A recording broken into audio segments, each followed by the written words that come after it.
But on the other hand, you're quite happy to say that you can't manipulate non-atoms. You can't make a thing out of within non-atoms. the laws of physics that we know. Okay. So one of our assumptions is that if there are aliens, they must obey the laws of physics. And one of the things that I like is that if there are big predators zooming around on the in the oceans of Enceladus, then they're going to look something like a shark or a dolphin or a squid. They're going to have that lovely streamlined shape. They've got to, because that's what Reynolds equations tell us about fluid mechanics. And I'm very proud of my equations. Unless they're Not yours, unless they're pan-dimensional beings. Yeah, okay. Well, I mean, if we're assuming that they're floating around in some liquid somewhere, might be maybe they're on Titan in the hydrocarbon lakes, zipping around at minus 200 or whatever temperature it is. But they're going to be the same.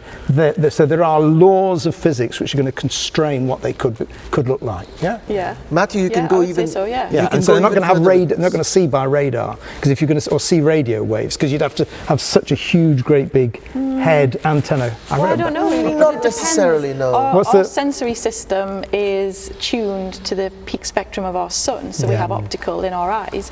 If their star isn't like our sun, or their energy source isn't, then their sensory sort of items that they have, like eyes, would probably be tuned to the peak spectrum. But isn't it to do with the frequency? So the wavelength of the radio wave is going to be. But our eyes are tuned to the frequency. Yeah. So if you've got if you've got a radio wave, if you want to see in radio like you do, you have to have a huge, great big antenna to be able to do it. Yeah. And that's not just because what's coming out from our sun. That's the radio part of the EM frequency. Yeah. So how could we detect variation in that if we didn't have these aliens? Would have to have I don't know, mile-wide eyes or something, right? Simply because of the. If they were, I guess if. Well, there's a science fiction story I read by Gregory Benford, which was just that question, and it was about an alien ecology, where for evolutionary survival reasons, there was actually a benefit to detecting natural radio waves. So the aliens, I can't remember the exact details, but I think they sort of incorporated metals into their bodies, and they had huge skulls, huge heads that were sort of some sort of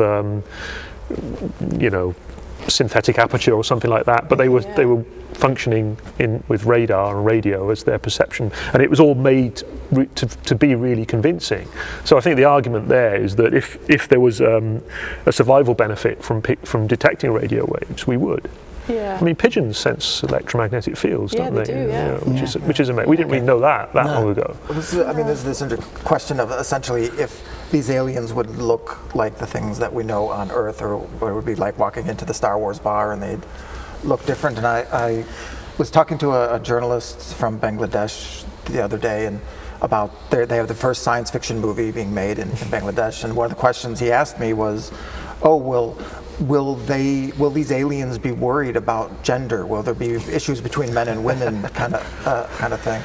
And I had to tell him, well, look, they may not have gender, and they may have 5 genders. We don't know. But of course, we as humans are always looking at that question as humans, and our concerns for what these aliens might look like are always based on our concerns. Yes, that we have here. We are the aliens. Yeah, we are the aliens. Absolutely. Yeah. So is there really no evidence? I mean, we've talked about crop circles. Anybody?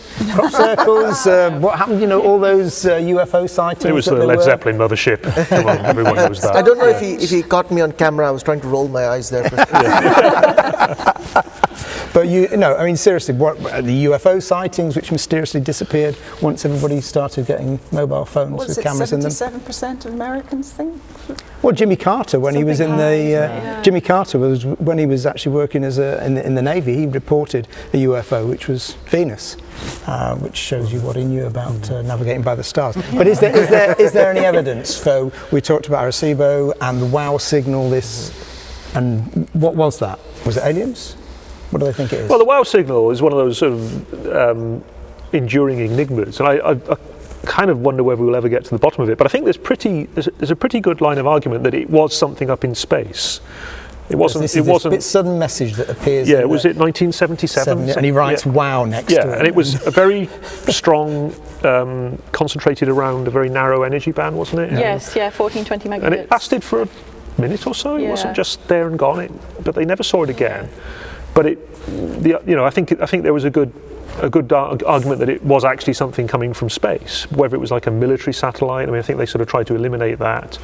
But there was an argument that's just been published very recently that it might be something to do with comets, and I think it's probably right to be sceptical about that, but it's testable.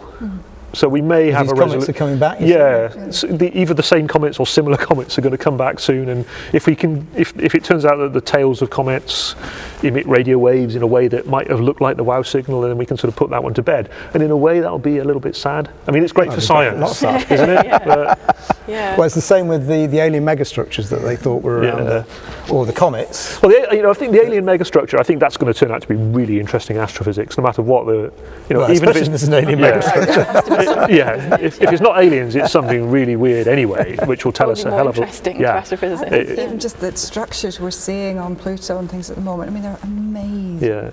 Yeah. Or Pluto. Wow. I want that on my wall.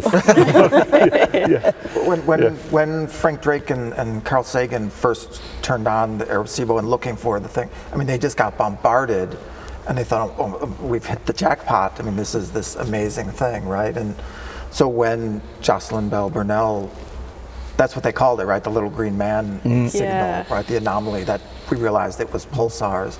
So I think any sort of evidence that we have at the moment is going to turn out to be something certainly that we can explain through natural phenomena, at least currently, I think. Until the one that just won't go away, which could happen. I mean, this KIC thing could turn out to be the thing that we just can't explain. Well, we can't explain maybe it. they'll come because they love Twitter. Well, I'm here. Those messages, So why do we want to know? Why do we, I mean, because you said earlier on you're terribly optimistic. Yeah. Why aren't you terrified? I mean, Hawking says we shouldn't be doing this because they're going to come and eat us. That's a chance we're going to have to take. It's just, That's a hell of a chance. it's the instinct in us to explore, to know what's out there, to answer the question, are we alone? Where did we come from? I think the question of where did we come from is not going to be settled until we find alien life. You are not going to convince people who believe that we were created until you find alien life. Well, You're not going to get rid They were hiding to nothing there, right? Well, you're not going to convince people that we are not special until you find alien life. But even setting that aside, just the sheer curiosity that is innate within us, we have explored this planet fairly thoroughly on the surface of it, On at the least. surface, not in the sea, in the which is ocean, most of it, absolutely yeah. not. We have explored the surface of the planet for whatever it has to offer. So what is the next? We either go down or we can go down. up. We go down the sea. There's many species we still haven't discovered. there's so many. Sure, Yeah. but Well, you get to the bacterial, parasite, etc. kingdoms. Yeah. There's a lot. But that's not as exciting as the green. It might not be for you. Sheena, it's very exciting. To me, this is just me. I think it's a good point, though. I agree. I think we are naturally very, very curious, and that curiosity at the moment is being sort of driven towards alien life, and there are billions and billions and billions of pounds being spent in this around the world. There's a question to say, why don't we start investigating our own Earth and our own lives? Well, that is what we spend most of our first? scientific research on. I mean, it must be said. We don't spend most of our money on, space Around or the whatever. world? Yeah, globally. Really? Do you not think?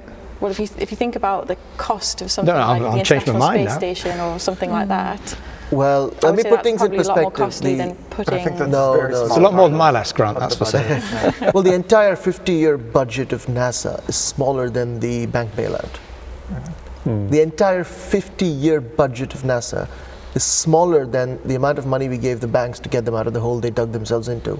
Yeah, but that's not unscientific research. It's either, not, though, but is I'm it? just saying Not on that anything. compared to the amount of money we spend Yeah, on everything yeah, yeah. else, exoplanet research or space research or whatever is a drop in the ocean. It may be a drop in the ocean to everything else, but is it a drop in the ocean compared to what we spend It's looking probably- into the oceans here, Well, it's for probably example? Well, certainly to Maybe the the ocean, oceans, but if you yeah. look at in the U.S., if you look at NIH's budget and NSF's budget versus NASA's, I mean, NASA's just really tiny amount. Really? But that's not oceanography. That's not meteorology. Or I mean, anything like that. you said people aren't excited. One of the most amazing things that I was doing earlier this year was watching a live stream from a remote operated vehicle about 1,500 meters off, down off Hawaii. And so they had the robot was down there just showing you what was on the seabed, and it was not a lot, to be honest. It was an awful lot of nothing. And then they come across, you know, a coral, a sea spider, a fish, and they had these marine biologists back in the lab or around the world who were chatting and saying, oh, that's so-and-so I've seen. It was absolutely fantastic. And that was just being live streamed. And that was an alien world. That was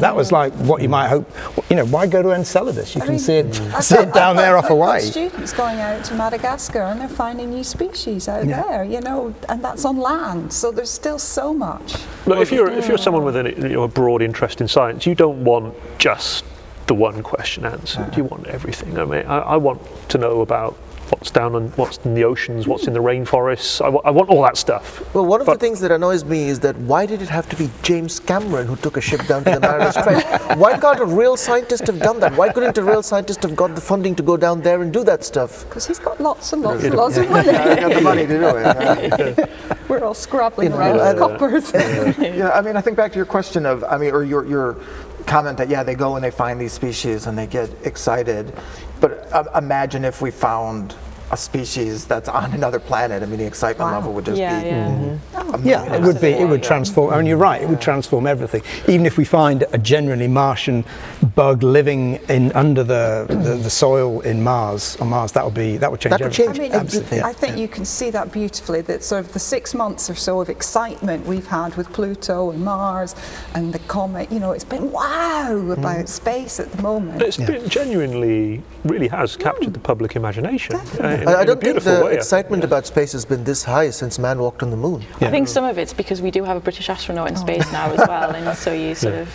Well, and Hadfield was fantastic with his use of social media and with his photos. I mean, that was very well crafted, which isn't an insult at all, quite the opposite. You know, it's very respectful of the absolute brilliant job he did on bringing that, exciting people about that. Yeah, and singing in his voice, which you heard him doing last night. I did indeed, yeah. So, in historical terms, how new is this? I mean, it seems to me there's a link between aliens, but also the kind of millennium.